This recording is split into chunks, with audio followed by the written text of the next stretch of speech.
City Council Speaker Corey Johnson, CEO of JetBlue Robin Hayes, President of the Hotel Trades Council Peter Ward, Queensboro President Melinda Katz, Executive Director of Port Authority Rick Cotton, CEO of MCR Development Tyler Morse, and please welcome Governor Andrew Cuomo.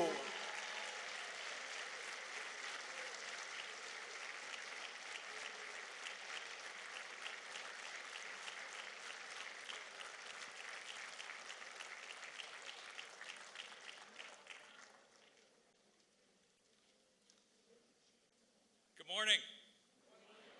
Thank you everybody for being here today.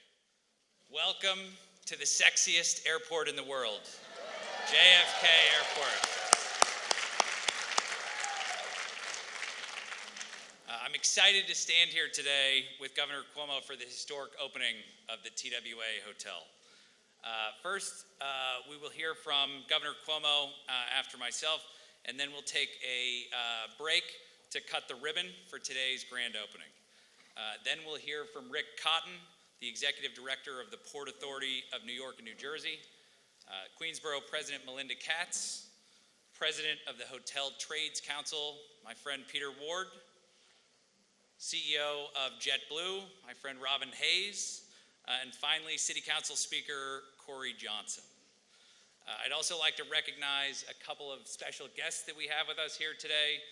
From the Port Authority Board of Commissioners, Chairman Kevin O'Toole, Vice Chair Jeffrey Linford, Daniel Horwitz, George McDonald, and Rosanna Rosado. We'd also like to welcome our brothers and sisters from Labor today and the members of the JFK Redevelopment Community Advisory Council. So good morning. I am thrilled to be here today. This is a very exciting day for me and for our team at MCR. We're here to cut the ribbon today on the restoration of the TWA Flight Center, an extraordinary building in American history.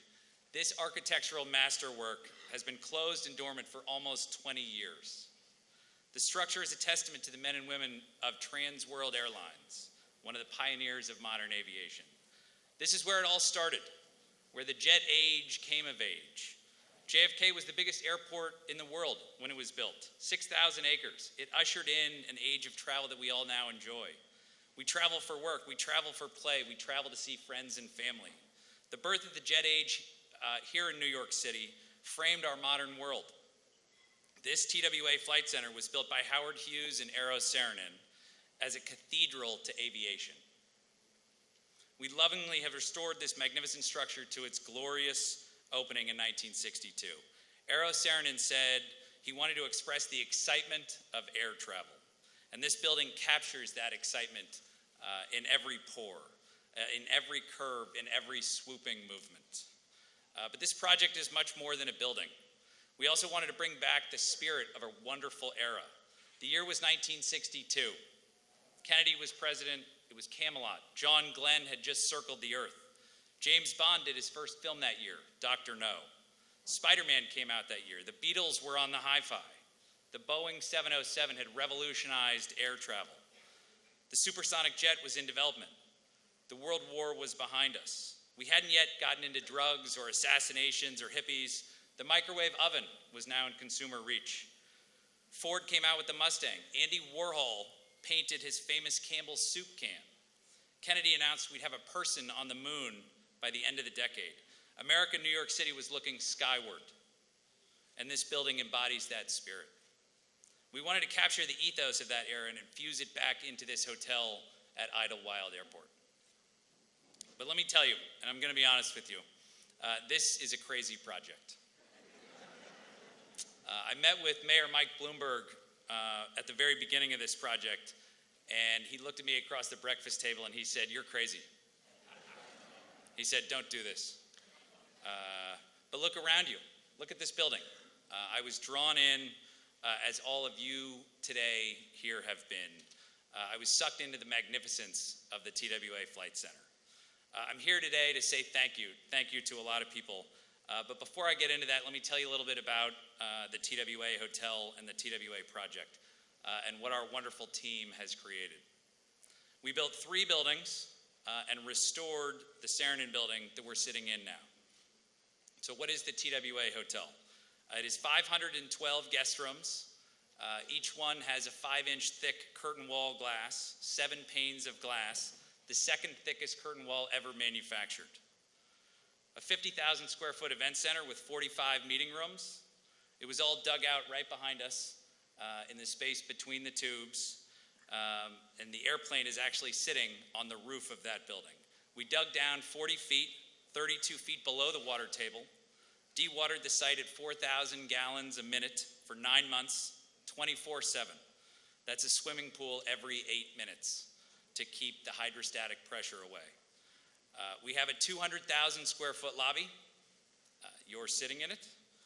It's the largest in the world. We have a 66,000 square foot roof. It's the same size as the roof of Madison Square Garden, yet it's totally columnless space. It's the largest columnless volume in the world.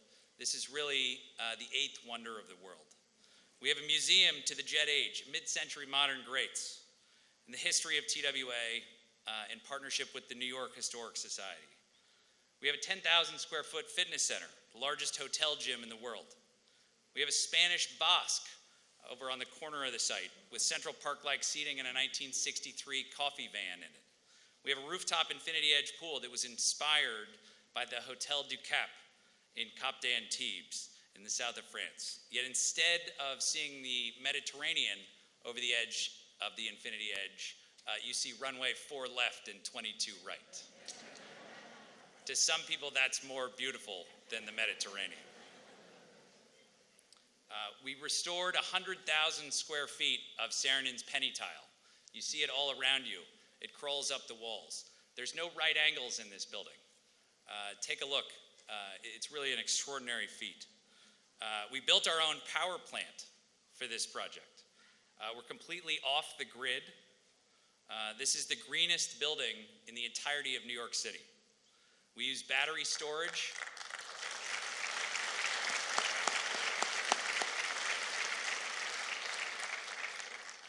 We use battery storage to power the campus. It's never been done before in an off-grid situation in the United States.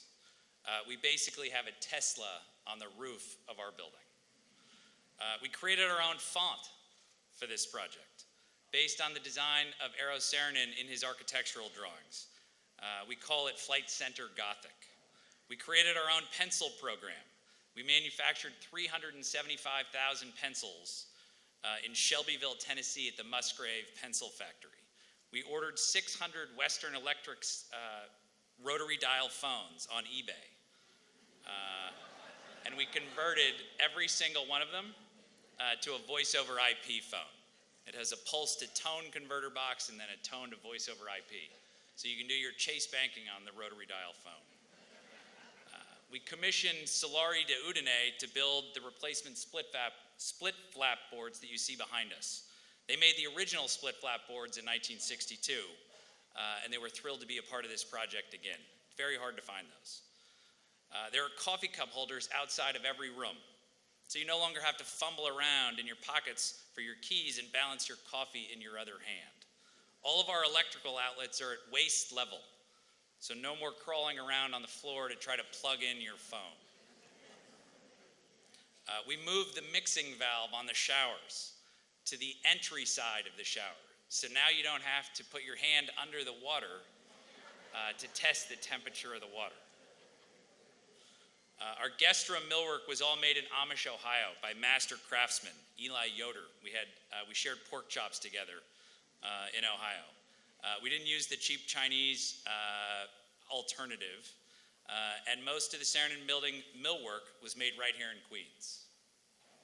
We created a custom manhole program for the 73 manholes that we have here on site. I was really tired of seeing the word sewer and Port Authority drainage when I looked down as I walked across the sidewalk. We found a terrific cast iron foundry in Louisville, Kentucky, J.R. Ho. We have the fastest Wi-Fi of any hotel in the United States, 5 gigabits. and we're working on being the first 5G hotel in the United States as well. Our guest check-in is totally automated, so you can use the keyless entry coming soon. JFK now has valet parking, which it never had before. We manufactured 200,000 swizzle sticks out of non-plastic straw material, of course. We pioneered the use of Bradford Airport logistics to run our central receiving and distribution here, the first for a hotel and for Bradford. This will take 280 truck trips off of the JFK roads every day. We have a John George restaurant in partnership with Taste on the Fly on the upper mezzanine up there in the former Paris Cafe space. How appropriate. We have Intelligentsia coffee throughout the building. We partnered with the Gerber Group to run 3 different outlets, the Connie behind us right here, the Sunken Lounge, and our observation and pool deck. We have a food hall with 12 venues. 5 retailers are here on site as well: Shinola, Warby Parker, Phaedon Books, Blade, Helicopters, and our own TWA retail store. Hopefully you'll see some of the TWA sneakers that we created. They're running around all over the place right now. Thank you to American Airlines who worked with us on the TWA trademark. And of course, Connie, our vintage 1958 Constellation airplane. The plane has a great history. This plane right here flew for TWA in 1958, November 8083H, or hotel as they say in the Zulu language, I think is quite appropriate. It was an Alaskan bush plane after it was retired from TWA. Then the plane was sold to some South American drug dealers. And the plane ran drugs around South America for about 10 years. But thank God for the drug dealers because they installed a giant cargo door in the back of the plane so they could airdrop the weed over the landscape, and they could put it in via forklift. But that giant entry is now our ADA entrance to the plane.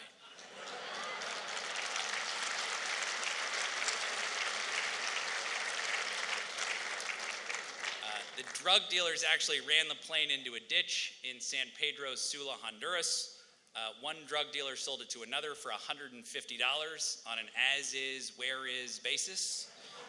Said if you can get it out of the ditch, you can have it. It was eventually ferried to Florida and then to Maine, where it was repossessed by the feds from a guy who didn't pay his taxes. It was auctioned at a federal auction to Lufthansa. Lufthansa then parted it for a while. We bought it from Lufthansa, so thank you to Arthur Mullins for making this happen. She has a lot of other great stories that I won't tell you all today. Some of you may have seen her coming down the eastern seaboard from Maine, and some of you may have seen her on the Throgs Neck Bridge. She was there for a little while, and in Times Square just a couple of months ago. So thank you to 75 of New York's bravest for helping to make that happen. Connie is now a cocktail bar.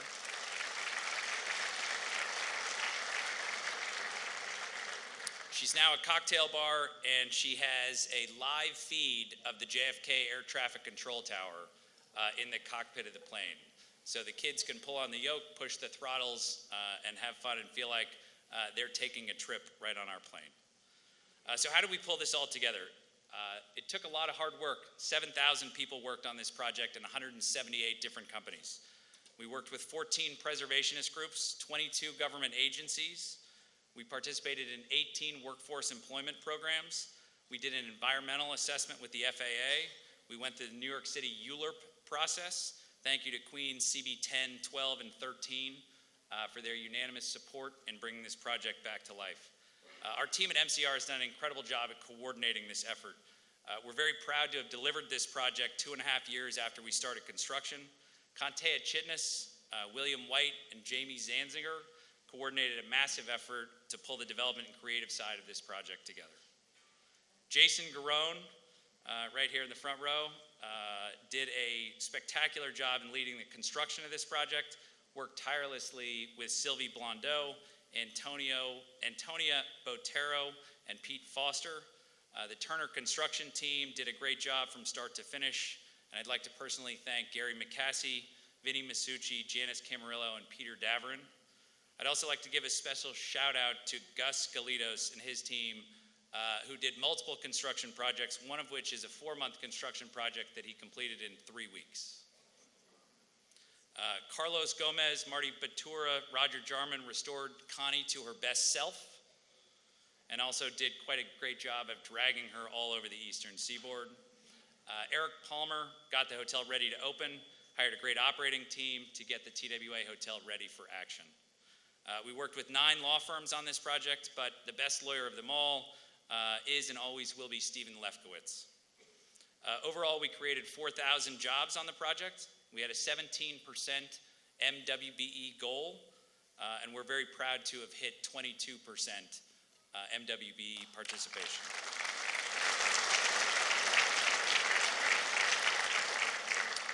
For permanent hiring, we had 11,000 people applied to work at the TWA Hotel.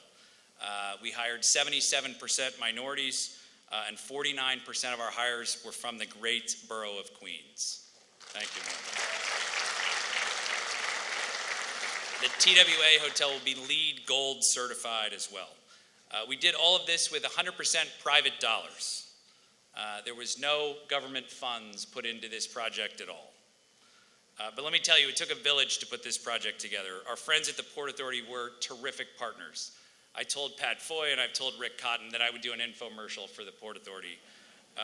They are terrific people. Don Free and Jim Stephen were a part of this project from day one for the past 5 years. The Resident Engineer's Office, PAPD, and the hundreds of wonderful men and women at the Port Authority were invaluable partners in pulling off a complicated project. The City of New York, the Economic Development Corporation, the EDC, did a great job and were supportive in the ground lease process. Our design and architecture team, led by Richard Southwick of Buyer Blender Bell, has been a great ally. He's been the architect of record for this project for 24 years, 20 with the port and 4 for us. And Anne-Marie Lubrano did a great job at executing a very complex project. I'd like to thank the 14 members of the Redevelopment Advisory Committee. They've been working on this project for 15 years, since 2004, in getting through the Secretary of the Interior Section 106 process of the National Historic Preservation Act. Some of those firms include the Municipal Art Society, the New York Landmarks Conservancy, the National Trust for Historic Preservation, the Advisory Council on Historic Properties, the FAA, the State Office of Historic Properties, the SHPO, the Port Authority, and the Finnish Embassy that had a seat at the table because Eero Saarinen is arguably the world's most famous Finn, and so the legacy of Finns worldwide are tied up in the restoration of this project. There were 36 meetings over the course of 15 years, and congratulations to the preservationist community for your great work in saving this building from a bulldozer in 1994. This building is the youngest.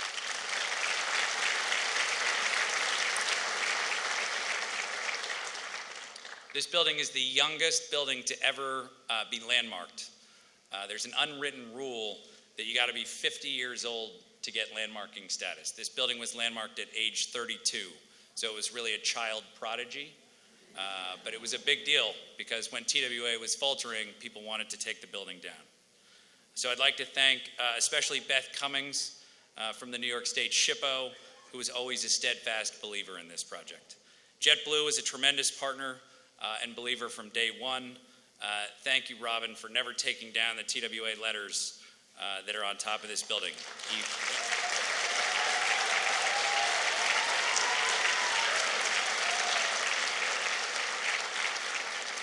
It kept the flame alive. And I'd like to thank my partners at MCR, Chris Cornick, Rush Shatton, Kim Janney, without whom none of this would be possible. And most significantly, I'd like to thank my creative partner in everything, my lovely wife, Rebecca.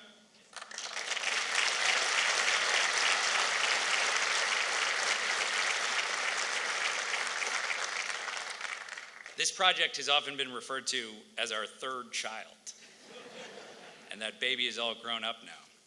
Thank you for your support and dedication, creativity, you're the best.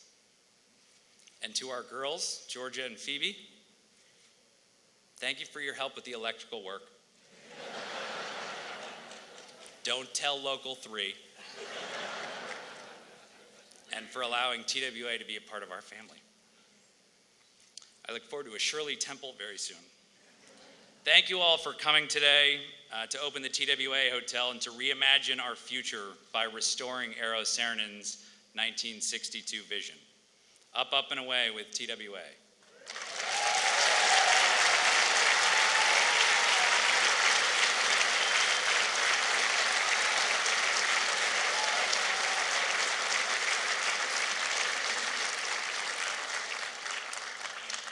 I now have the great honor of introducing a leader who has made infrastructure investments in the Empire State central to his administration. He's doubled down on his commitment to modernize our transportation hubs, recognizing that they are true economic engines. We are fortunate to have an ally for JFK and the Flight Center Hotel in Albany. Ladies and gentlemen, please welcome Governor Andrew Cuomo.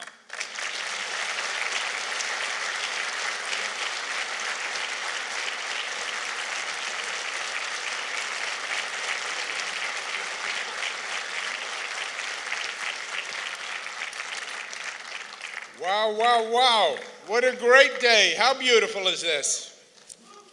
First, to Tyler Morse, I need a moment to digest everything he said because it was spectacular and a tad different.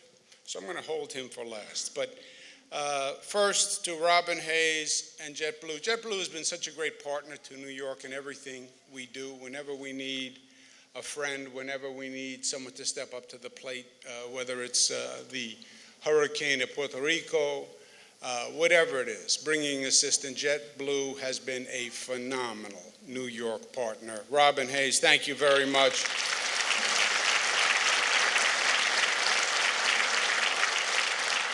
To the Port Authority, Rick Cotton, who I refer to as Moses, not the Moses of the Bible. He thought that's what I meant the first time, that it was age discrimination. But Robert Moses, he's going to go down in the history books as a modern day Robert Moses. Rick Cotton. Chairman Kevin O'Toole of the Port Authority, who's been a great partner. It's worked for New York, it's worked for New Jersey, and that's when the port works at its best. Kevin O'Toole, thank you very much. Melinda Katz, who is from a different cast of elected officials. Elected officials tend to shy away from controversy. And you can't have change without disruption. And disruption brings controversy. And politicians tend to play it safe. Melinda Katz is a different breed. And we have done great things all throughout Queens that have caused disruption, but have made the borough a better borough. And that's what she was elected to do, and that's what she's done. Melinda Katz.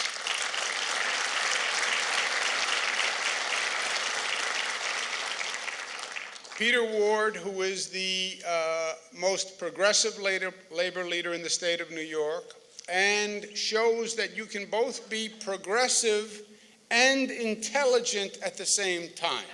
They are not mutually exclusive. Peter Ward, thank you for being a progressive leader. Thank you for being an intelligent leader who gets things done. Peter Ward. And we have the great New York City Council Speaker, Corey Johnson. Pleasure to be with you, Mr. Corey Johnson. 2 weeks, he has stopped smoking, and we applaud that. He's in a very bad mood, so if he's nasty in his comments, please excuse him and understand. Mr. Tyler Morse, I'm still trying to process this. See, first of all, I can't refer to a terminal as a sexy terminal. That would then raise all sorts of follow-up questions. Is it a male terminal? Is it a female terminal? What's the sexual orientation of the terminal? How do you touch the terminal? It would be a whole complicated thing.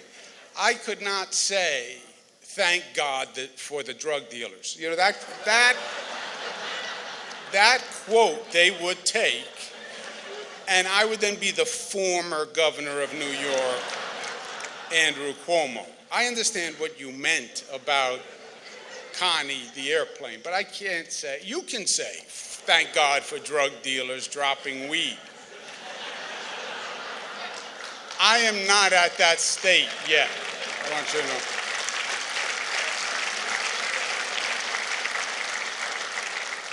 But even you have to be careful what you say, because as soon as you said that, I saw them walking onto the plane with drug-sniffing dogs. So I really hope you clean that plane very, very, very well, because that can be an issue. The details and the creativity were stupendous. I never thought of waist-height electric outlets before. That is very creative. Unless, of course, you touch it with your belt buckle and then get automatically electrocuted. But besides that, I think it's a great idea. I don't really know what you meant about the 300 pencils, but I'm sure there was something very creative in that also. Taking the Port Authority name off the manhole covers was not a good idea. They are the landlord. And I hope they didn't take offense. You will know the next time you see your lease increase whether or not they took offense to that. But the attention to detail is everything. And you have brought, and your entire team, a creativity, a brilliance to this project that is evident, and one of the things that's going to make it internationally spectacular. God bless you. Tyler Morris.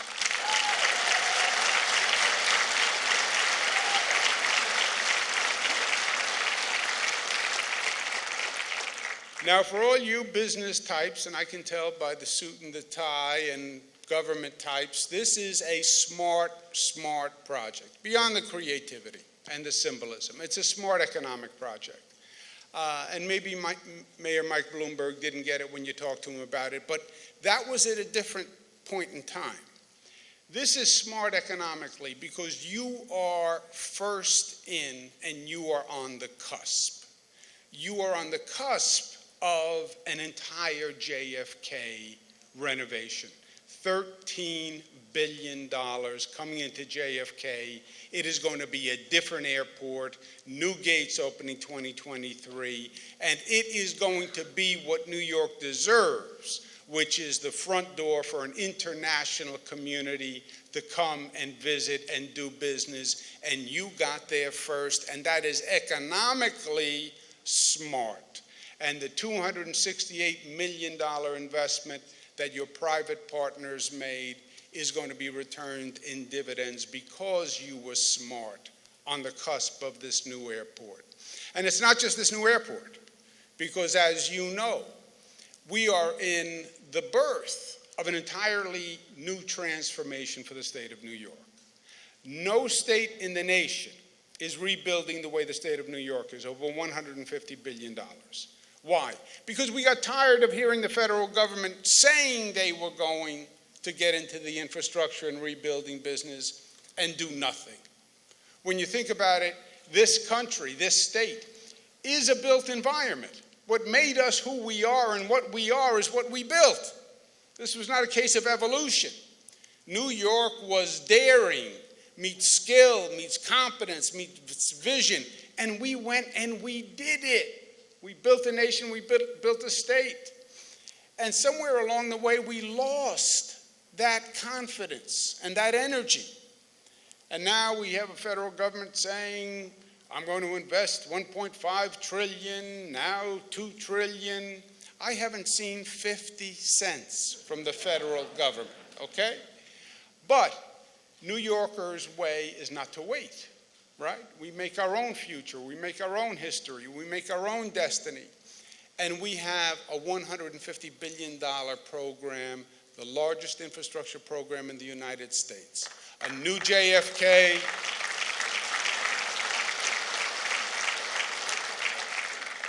$8 billion for a new LaGuardia Airport, the first new airport in the United States in 25 years. Just think about that. Not since the Denver airport opened have we opened a new airport. And it's going to happen here in New York with LaGuardia. and it should be happening here in New York with LaGuardia. We rebuilt the upstate airports. We're building a new Penn Station. We just did congestion pricing to finance mass transit, so we have a mass transit system that New Yorkers deserve. We're rebuilding the Van Wyck Expressway, the Kew Gardens interchange, rebuilding the Long Island Railroad with a new second and third track and 59 new stations, an air train from LaGuardia into Manhattan, doubling the size of Javits Center, so we once again have a convention center that's going to attract people from all over the world. That is all happening, and that is being done. And I talked about New York being the place of inspiration and the place of vision. And somewhere along the way, we lost it, but we're rekindling it. And we always had places that reminded us of the boldness and the vision. When you go over the George Washington Bridge, to me, it is such an inspiration. You look at the size, you look at the power of the George Washington Bridge, and you say, wow, what vision they had, what courage they had to do this. Every bridge we built, every tunnel we built, longer than the first, more ambitious than the first. The New York City subway system, 600 miles of underground track we built. The Unisphere in Queens, we had a World's Fair. With all due respect, not in Manhattan, but in the great borough of Queens, I say as a Queens boy. And that's what the Unisphere reminds us of. Empire State Building in the middle of a Great Depression. You had people who had enough confidence to say, I still believe, and they invested in the Empire State Building. And you had this TWA Hotel, opened 1962. I remember it as a kid, coming to JFK and seeing this building and saying, wow, wow, that's different, that's visionary, that's cool. And it was ahead of its time, and it was New York's vision and creativity and boldness and outside of the box thinking that made New York, New York. That's who we are. The rest of the country looks at us and says, well, you New Yorkers are a little different. You know what? We're a little different. And that's what made New York what it is. That's why New York has always been the state that led the nation. Led the nation in firsts, in reforms, in turnarounds, and led the nation in troubled times.